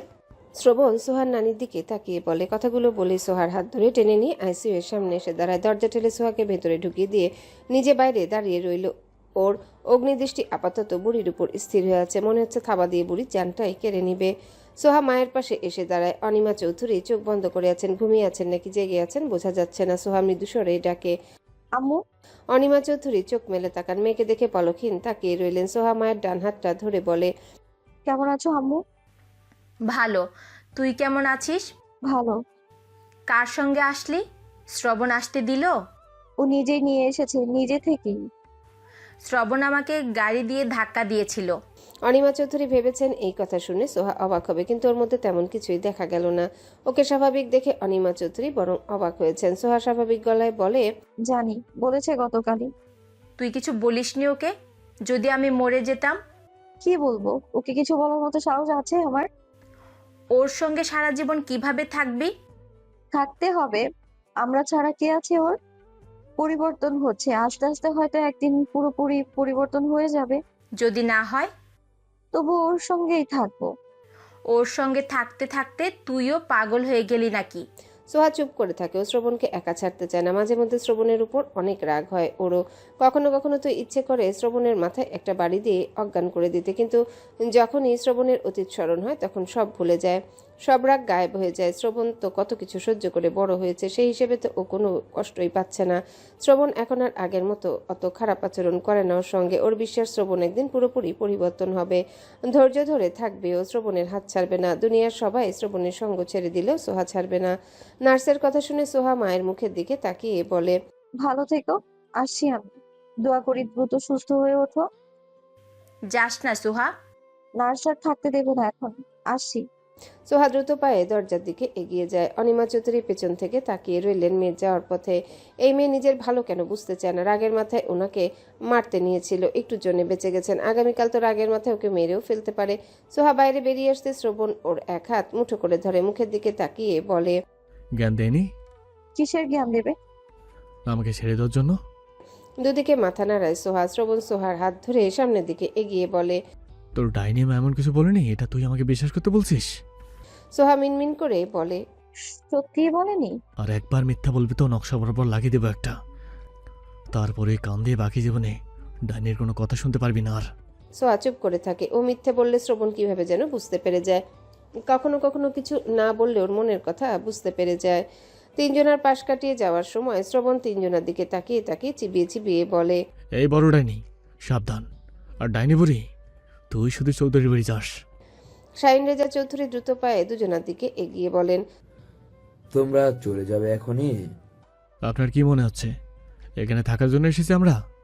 সোহার সঙ্গে একটু কথা বলতে দেবে? কুবুদ্ধি দেওয়ার জন্য? না না, বাড়ি থেকে আসার পর তো আর ওর সঙ্গে কথা বলতে পারিনি। তুমি রেগে যাবে ভেবে ডিস্টার্ব করি না তোমাদের। আজ যখন এসেছো তখন একটু কথা বলতাম। নিচে চলুন। শ্রবণ আবার হাঁটা শুরু করে সোহাকে নিয়ে। ওদের দুজনের পেছন পেছন শাহিন রেজা চৌধুরীও হাঁটেন। এতগুলো দিন ধরে সোহার সঙ্গে কথা বলতে না পারলেও বাবার কাছ থেকে রোজ সোহার খোঁজ খবর নেন, শ্রবণের খোঁজ খবরও নেন। শ্রবণ যেহেতু নিষেধ করে দিয়েছে, তাই সামাদ চৌধুরী সোহার নাম্বার কাউকে দেননি, বা কেউ সোহার সঙ্গে কথা বলতে চাইলেও বলিয়ে দেন না। নিচে নেমে এসে একপাশে দাঁড়ায় তিনজন। শ্রবণ সোহার হাত ছেড়ে দিয়ে বলে, 5 মিনিট সময়। সোহা মাথা নেড়ে শ্রবণের পাশ থেকে বাবার সামনে এসে দাঁড়ায়। বাবার মুখের দিকে তাকিয়ে থাকতে থাকতে ফুপিয়ে কেঁদে ওঠে। শাহিন রেজা চৌধুরী দ্রুত মেয়েকে বুকে টেনে নেন। কত আদরের মেয়ে, ওনার কোনোদিনও ফুলের টোকা লাগতে দেননি, কাছছাড়া করেননি সেই মেয়েকে। কতদিন পর সামনে থেকে দেখলেন, ছুলেন। এই দুনিয়া বারবার শুধু ভালো মানুষদেরই কষ্ট হয়, ভালো থাকে সব বেঈমান স্বার্থপর মানুষগুলো। সোহা কাঁদতে কাঁদতে আব্বু আব্বু বলে ডাকছে শুধু, আর কোনো কথা বলতে পারছে না। শাহিন রেজা চৌধুরীও কোনো কথা বলতে পারছেন না, ওনার গলা ভারী হয়ে গেছে, চোখ দুটো পানিতে টইটুম্বুর গড়িয়েও পড়েছে কয়েক ফোঁটা। 5 মিনিট পেরিয়ে গেছে, শাহিন রেজা চৌধুরী মেয়ের সঙ্গে একটা কথাও বলতে পারেননি। মেয়েকে জড়িয়ে ধরে শুধু অন্তর ঠান্ডা করেছেন। আবার কবে মেয়েকে দেখতে পাবেন, ছুতে পাবেন জানা নেই। শ্রবণ কর্কশ গলায় বলে, সোহা এদিকে আয়। সোহা বাবাকে ছেড়ে দেয়। মুখের দিকে তাকিয়ে কাঁদতে কাঁদতে বলে, আসছি আব্বু, ভালো থেকো, আম্মুর খেয়াল রেখো, আমাদের জন্য দোয়া করো। শাহিন রেজা চৌধুরী মেয়ের মাথায় হাত রেখে জড়ানো গলায় বলেন, দোয়া করি ভালো থাকো তোরা, স্বামী সন্তান নিয়ে সুখের সংসার হোক তোর, কোনো দুঃখ কষ্ট তোদের স্পর্শ না করুক, যেখানেই থাকিস ভালো থাকিস, আমার দোয়া সবসময় তোদের সঙ্গে আছে। শ্রবণ সোহার হাত ধরে বলে, চল। সোহা শ্রবণের মুখের দিকে তাকিয়ে বাবার মুখের দিকে তাকায় আবার। ভালো থেকো আব্বু। তোরাও ভালো থাকিস সারা জীবন। শ্রবণ সোহাকে নিয়ে নিজের গাড়ির কাছে এসে দাঁড়ায়। দরজা খুলে সোহাকে বসিয়ে দিয়ে নিজে বসে ড্রাইভিং সিটে। সোহার কান্না বেড়ে গেছে আগের চেয়ে। জানালা দিয়ে বাবার দিকে তাকিয়ে আছে। শাহিন রেজা চৌধুরীও তাকিয়ে আছেন গাড়ির দিকে। সোহা। সোহা ঘাড় ঘুরিয়ে শ্রবণের দিকে তাকায়, দ্রুত চোখ মুছে নেয়, কিন্তু সঙ্গে সঙ্গে আবারও চোখ জোড়া ঝাপসা হয়ে গাল ভিজে গেছে। কান্না বন্ধ কর, কি বলেছিলাম তোকে? সোহা কান্না বন্ধ করতে চেয়েও পারে না, ওড়না দিয়ে মুখ ঢেকে হু হু করে কাঁদতে থাকে। কিছুতেই কান্না বন্ধ হচ্ছে না, এত কষ্ট হচ্ছে বুকের ভেতর যা দমিয়ে রাখতে পারছে না সোহা। শ্রবণ গাড়ি থেকে নেমে দাঁড়ায়, ঘুরে এসে সোহার পাশের দরজা খুলে দেয়, ঝুঁকে মাথা ঢুকিয়ে দেয় ভেতরে। এই তাকা আমার দিকে। সোহা মুখ তুলে তাকায়। কাঁদতে নিষেধ করছি না? কাঁদছিস কেন? কান্না বন্ধ কর। আব্বুর কাছে যাব। মারবো একশর। একটু। একটুও না, ওরা সবাই বিষাক্ত। আব্বু তো আম্মু বা বড় আব্বুর মতো না। কে কার মতো আর কার মতো না আমি খুব ভালো করেই জানি। খিদে পেয়েছে আমার, বেশি কথা বলতে পারবো না। সিট বেল্ট লাগিয়ে দেয় শ্রবণ, নিজেই টিস্যু পেপার দিয়ে চোখ মুখ মুছিয়ে দেয়, গালে হাত রেখে চাপা রাগিসরে বলে, আর একবারও যেন কান্নার আওয়াজ আমার কানে না পৌঁছায়। কাদের জন্য কাঁদছিস তুই? ওই স্বার্থপর মানুষদের জন্য যারা নিজেদের ছাড়া কাউকে চেনে না, তাদের জন্য? শ্রবণ সোহাকে নিয়ে ফ্ল্যাটে প্রবেশ করে। মাজেদা আন্টি সোফায় বসে চা খাচ্ছিলেন। ওদের দুজনকে ফিরিয়ে আসতে দেখে বসা থেকে উঠে দাঁড়িয়ে বলেন, হুট করে কোথায় গিয়েছিলে তোমরা? হসপিটালে। হসপিটালে কেন? সোহার কিছু হয়েছে? না আন্টি, সোহার মায়ের অ্যাক্সিডেন্ট হয়েছে, তাই দেখতে গিয়েছিলাম। ও, কিভাবে অ্যাক্সিডেন্ট হয়েছে? এখন কেমন আছে? কই মাসে জানতো, তাই ভালোই আছে। মাজেদা আন্টি সোহার মুখের দিকে তাকান। চেহারা দেখেই বোঝা যাচ্ছে মেয়েটা অনেক কেঁদেছে। সোহার জন্য ওনার ভীষণ মায়া হয়। সোহার রুমের দিকে এগিয়ে যায় শ্রবণকে রেখে। শ্রবণ সোহার পেছন পেছন রুমের দিকে এগিয়ে যায়। মাজেদা আন্টি ওদের দুজনার যাওয়ার পথের দিকে তাকিয়ে সোফায় বসেন। আবার সোহা হিজাব খুলে হাত মুখ ধোয়ার জন্য ওয়াশরুমে প্রবেশ করে। শ্রবণ ড্রেস চেঞ্জ করে সোহার বের হওয়ার অপেক্ষা করে। সোহা ফ্রেশ হয়ে বেরিয়ে আসতে শ্রবণ ওয়াশরুমে প্রবেশ করে। হাত মুখ ধুয়ে ফ্রেশ হয়ে বেরিয়ে এসে দেখে সোহা জানালা দিয়ে বাইরের দিকে তাকিয়ে আছে। কিছু না বলে রুম থেকে বেরিয়ে এসে ডাইনিং টেবিলের কাছে এগিয়ে এসে সোহার জন্য প্লেটে নাস্তা সাজিয়ে নিয়ে রুমে ফিরে আসে। বিছানার উপর প্লেট রেখে গম্ভীর গলায় বলে, নাস্তা কর। সোহা দ্রুত চোখ মুখ মুছে দরজার দিকে পা বাড়ায়। শ্রবণ আগের মতোই গাম্ভীর্য ভাব বজায় রেখে বলে, নাস্তা এখানে। সোহা বুঝতে না পারে শ্রবণের মুখের দিকে তাকায়। রান্না করার কারণে সোহার চেহারার বেহাল দশা। শ্রবণের মেজাজ গরম হয়, ধমক দিয়ে বলে, এখনো কিসের এত কান্না? নাস্তা করতে বলেছি, নাস্তা কর। বিছানার উপর নাস্তার প্লেট দেখে বিছানায় বসে নাস্তার প্লেট হাতে তুলে নেয় সোহা। ঢোক গিলে কান্না জড়ানো গলায় বলে, তুমি খাবে না? তুই আগে খা, আমি পরে খাবো। সোহা পানির গ্লাস হাতে নিয়ে পানি পান করে। ডিম গিলার সঙ্গে সঙ্গে কান্নাও গিলতে থাকে। খাবার গলা দিয়ে নামতে চাইছে না, চোখের পানি মুছতে মুছতে খাওয়া চালিয়ে যায়। শ্রবণের মুখের দিকে তাকিয়ে দেখে শ্রবণ চোয়াল শক্ত করে তাকিয়ে আছে ওর দিকে। দ্রুত দৃষ্টি নামিয়ে নেয়। আবার হাসানের ঘুম ভাঙে 12টার পর। ঘুমিয়েছিল ফজরের পর, তাই এত দেরি করে ঘুম থেকে ওঠা। বিছানা ছেড়ে নেমে হেলে দুলে ওয়াশরুমে প্রবেশ করে। গোসল করে ফ্রেশ হয়ে এসে ট্রাউজার টি শার্ট পরে রুম থেকে বের হয়। নিচে নেমে আসতে মামা মামি নানি আর রিতার সঙ্গে দেখা হয়। সবাইকে নিজের দিকে তাকিয়ে থাকতে দেখে অস্বস্তিতে পড়ে। মামির দিকে তাকিয়ে বলে, মামি খিদে পেয়েছে। চলো খেতে দিচ্ছি। হাসানের নানি বলে। হাসান কি শুনলাম? হাসান ডাইনিং রুমে যাওয়ার জন্য পা বাড়িয়েছিল। নানির কথা শুনে পিছনে ফিরে তাকিয়ে বলে, কি শুনলে? রেজওয়ান আহমেদ মায়ের দিকে তাকিয়ে বলেন, মা, ওকে খেয়ে আসতে দাও আগে। হাসান, যা খেয়ে আয়। রিতার দিকে আবারও চোখ পড়তে রিতা কপাল ভ্রু নাচায়। হাসান চোয়াল শক্ত করে রাগ দেখিয়ে মুখ ফিরিয়ে ডাইনিং রুমের দিকে আগায়। আবার রিতা পেছন থেকে তাকিয়ে মিটিমিটি হাসে। ওর যে কি আনন্দ হচ্ছে সকাল থেকে তা কোনো শব্দে প্রকাশ করতে পারবে না। রিমা বেগম হাসানের জন্য ভাত বেড়েছেন। দুপুর তো হয়েই গেছে, এখন আর কি নাস্তা খাবে? একটু আগে রান্না শেষ হয়েছে, তাই গরম গরম ভাতই খেতে দিলেন। হাসান হাত ধুতে ধুতে মামির দিকে তাকিয়ে বলে, এভাবে কি দেখছো? কিছু না, তুমি খাও। তুমিও খাও। পরে খাবো, তুমি খাও এখন। হাসান খাওয়া শুরু করে। রিমা বেগম তাকিয়ে আছেন ওর দিকেই। হাসান খাওয়ার ফাঁকে ফাঁকে মামির দিকে তাকাচ্ছে, তবে মুখে কিছু বলছে না। ও খেতে বসলে বা রিমা বেগমের কাছে থাকলে বেশিরভাগ সময় রিমা বেগম ওর দিকে তাকিয়ে থাকেন। তাকিয়ে থাকার কারণ জিজ্ঞাসা করলে প্রতিবারই একই উত্তর দেন, কিছু না। খাওয়া শেষ করে ড্রয়িং রুমে ফিরে আসে হাসান। রিমা বেগম টেবিল গুছিয়ে রেখে নিজেও ড্রয়িং রুমে উপস্থিত হন। রেজওয়ান আহমেদ নিজের পাশে জায়গা দেখিয়ে দেন হাসানকে বসার জন্য। হাসান চুপচাপ মামার পাশে বসে। হাসানের নানি হোসনে আরা বেগম বলেন, হাসান নানির দিকে তাকায়, চোখ মুখ গম্ভীর করে বলে, করলে সমস্যা? এতকাল তো বললে জীবনে বিয়েই করবে না, আর আজকে সকালে ঘুম থেকে উঠে শুনি তোমার বিয়ে। হাসান চুপ করে রইল। খুব ভালো করে বুঝতে পারছে নানি ওকে ইচ্ছে করে খোঁচাচ্ছে। ওর পেছনে লাগা ছাড়া এই বুড়ির কোনো কাজ নেই। রেজওয়ান আহমেদ হাসানের দিকে তাকিয়ে বলেন, একটু গুরুত্বপূর্ণ কথা ছিল।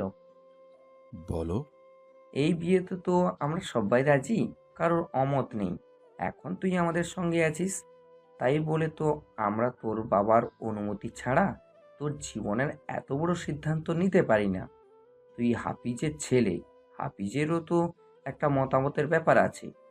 মামার কথা শুনে ছ্যাদ করে উঠে হাসান, গলার স্বর পরিবর্তন হয় কিছুটা রুক্ষ স্বরে বলে, কিসের অনুমতি? কার অনুমতি? তার কোনো মতামতের প্রয়োজন নেই। আমার জীবন আমি সিদ্ধান্ত নিয়েছি, তার সিদ্ধান্তের প্রয়োজন নেই আমার।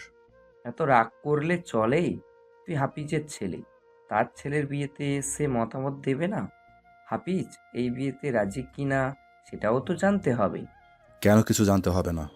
সে বিয়ে করেছে, আমাকে বলেছে, আমার মতামত নিয়েছিল। হাসান, হাফিজ তোর বাবা হয়। So what? এই বিয়েতে রীতা রাজি, তোমরা রাজি, আমি রাজি, তাহলে ডাকো কাজী, বিয়ে করে ফেলি। হাফিজের সঙ্গে একটাবার কথা বল। জীবনেও না। বলতে বলতে সোফা ছেড়ে উঠে দাঁড়ায় হাসান। ধুপধাপ পা ফেলে সিঁড়ির দিকে এগিয়ে যায়। পেছন থেকে 4 জোড়া চোখ ওর যাওয়ার পথে তাকিয়ে আছে। রেজওয়ান আহমেদ দীর্ঘশ্বাস ফেলেন। এই ছেলে বাবার নাম শুনলে কেমন ছ্যাদ করে উঠে, বাবার সম্পর্কে কিছুই শুনতে চায় না। হাসানের জন্ম ইংল্যান্ডে, জন্মসূত্রে ইংল্যান্ডের নাগরিক। বাবা মায়ের সঙ্গে সুখে দিন কাটছিল ওর। প্রায় 13 বছর আগে একটা অ্যাক্সিডেন্টে হাসানের মা মারা যান। মাকে হারিয়ে বাবার উপর নির্ভর হয়ে পড়ে হাসান। বাবাকে ছাড়া ওর চলে না। খেতে, ঘুমাতে, স্কুলে যেতে সব জায়গাতেই বাবাকে চায়। এমনিতেও মায়ের চেয়ে বেশি বাবা ভক্ত ছিল ছোটবেলা থেকেই। বাড়ি অফিসার হাসানকে সামলাতে গিয়ে হিমশিম খেতেন হাসানের বাবা হাফিজ আহমেদ। অতঃপর স্ত্রীর মৃত্যুর 6 মাস পর দ্বিতীয় বিয়ে করেন। বাবার দ্বিতীয় বিয়ে মানতে পারেনি হাসান। ওর মায়ের জায়গায় অন্য কেউ এটা মেনে নিতেই পারছিল না। দ্বিতীয় বউ পাওয়ার পর ছেলের সঙ্গে দূরত্ব তৈরি হতে শুরু করেছে হাফিজ আহমেদের। হাসানও অভিমান বাবার সঙ্গে দূরত্ব বাড়াতে শুরু করে। পড়াশোনা, খেলাধুলা, খাওয়া দাওয়া সবকিছুতেই অনীহা তৈরি হয়। সারাক্ষণ নিজের রুমে পড়ে থাকতো মনমরা হয়ে। আস্তে আস্তে শারীরিকভাবে অসুস্থ হতে শুরু করে। হাফিজ আহমেদ চাইলেও তখন আর ছেলের সঙ্গে আগের মতো মিশতে পারছিলেন না। মূলত হাসান নিজেই মিশছিল না বাবার সঙ্গে। হাফিজ আহমেদ হাসানের সঙ্গে কথা বলতে আসলেও হাসান বাবাকে ইগনোর করত। বাংলাদেশ থেকে হাসানের অবস্থার কথা জানতে পেরে ওর দাদার বাড়ি আর নানার বাড়ি, 2 বাড়ির মানুষই ওকে বাংলাদেশে পাঠাতে বলে। 12 বছর আগে হাসানকে নিয়ে বাংলাদেশে এসেছিলেন হাফিজ আহমেদ। ওনার দ্বিতীয় স্ত্রী বাংলাদেশে আসেনি ওনাদের সঙ্গে। হাফিজ আহমেদ 1 সপ্তাহের মতন থেকে হাসানকে রেখে আবারও ফিরে গিয়েছিলেন ইংল্যান্ডে। সেই যে ফিরেছেন, তারপর আর ফেরেনি বাংলাদেশে। হাসান দাদার বাড়িতে না থেকে নানার বাড়িতেই আছে। দাদার বাড়ির মানুষের ব্যবহার ওর পছন্দ নয়, তাই কখনো যায়ও না সেখানে। হাসানের হাই স্কুল শেষ হওয়ার পর হাফিজ আহমেদ ছেলেকে ইংল্যান্ডে ফিরতে বলেছিলেন অনেকবার। হাসান রাজি হয়নি। হাসান বেশ কয়েকবার বাবাকে বলেছিল বাংলাদেশে আসার জন্য, কিন্তু হাফিজ আহমেদ সময় বের করে আসতে পারেননি। ইন্টারমিডিয়েট শেষ করার পরে অনেকবার বলেছিলেন তার কাছে ফিরে যাওয়ার জন্য। হাসান যায়নি। ভার্সিটিতে ভর্তি হওয়ার পর আস্তে আস্তে বাবার সঙ্গে কথা বলা একদম বন্ধ করে দেয় হাসান। গত 3 বছরে বাবার সঙ্গে একটা কথাও বলেনি আর। ওর প্রত্যেক মাসের খরচ পাঠিয়ে দেন হাফিজ আহমেদ। আগে রেজওয়ান আহমেদের কাছে দিতেন, গত কয়েক বছর ধরে ছেলের অ্যাকাউন্টে পাঠিয়ে দেন মাসের শুরুতেই। হাফিজ আহমেদের কাছ থেকে টাকা নিতে চাইতেন না রেজওয়ান আহমেদ। হাফিজ আহমেদ জোর করে পাঠিয়ে দিতেন তবুও। রেজওয়ান আহমেদ হাফিজ আহমেদের ফোনে কল করেন। বেশ কয়েকবার রিং হয়ে কেটে যায়। রিসিভ করে ওপাশ থেকে হাফিজ আহমেদ সালাম দিয়ে বলেন, কেমন আছেন ভাই? আলহামদুলিল্লাহ ভালো। তুমি কেমন আছো? আলহামদুলিল্লাহ। তোমাকে একটা কথা বলার জন্য কল করেছি। হ্যাঁ বলুন। রেজওয়ান আহমেদ ইতস্তত করে বলেন, হাসান বিয়ে করতে চাইছি।